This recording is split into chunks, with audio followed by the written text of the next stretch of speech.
The Pickwick Papers, Episode 2. A casual observer, adds the Secretary, to whose notes we are indebted for the following account. A casual observer might possibly have remarked nothing extraordinary in the bald head and circular spectacles which were intently turned towards his. The Secretary's face during the reading of the resolutions. To those who knew that the gigantic brain of Pickwick was working beneath that forehead, and that the beaming eyes of Pickwick were twinkling behind those glasses, the sight was indeed an interesting one. There sat the man who had both traced to their very source the mighty ponds of Hampstead, and agitated the scientific world with his theory of tittlebats, as calm and unmoved as the deep waters of the first on a frosty day, or a solitary specimen of the second in the inmost recesses of an earthen jar. And how much more interesting did the spectacle become when, starting into full life and animation, as a simultaneous call for Pickwick burst from his followers, that illustrious man slowly mounted into the Windsor chair on which he had previously been sat, and addressed the club he himself had founded.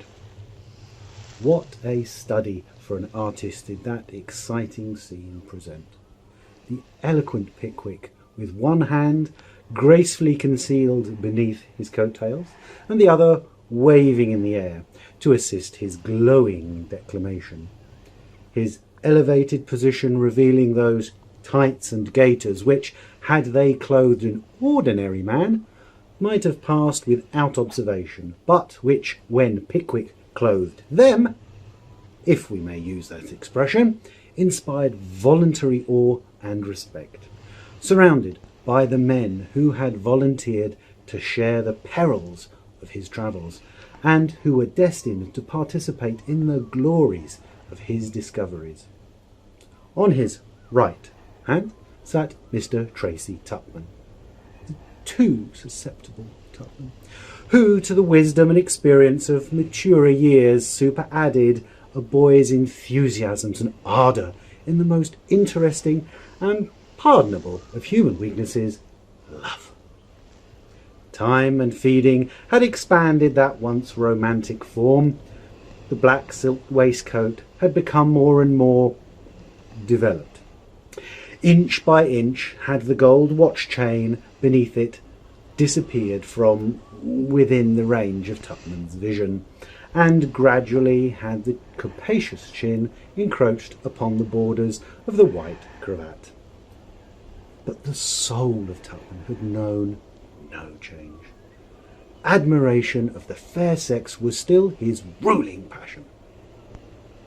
On the left of his great leader sat the poetic Snodgrass, and near him again the sporting Winkle, the former poetically enveloped in a mysterious blue coat with a canine skin collar, and the latter communicating additional lustre to a new green shooting coat, plaid neckerchief, and closely fitted drabs.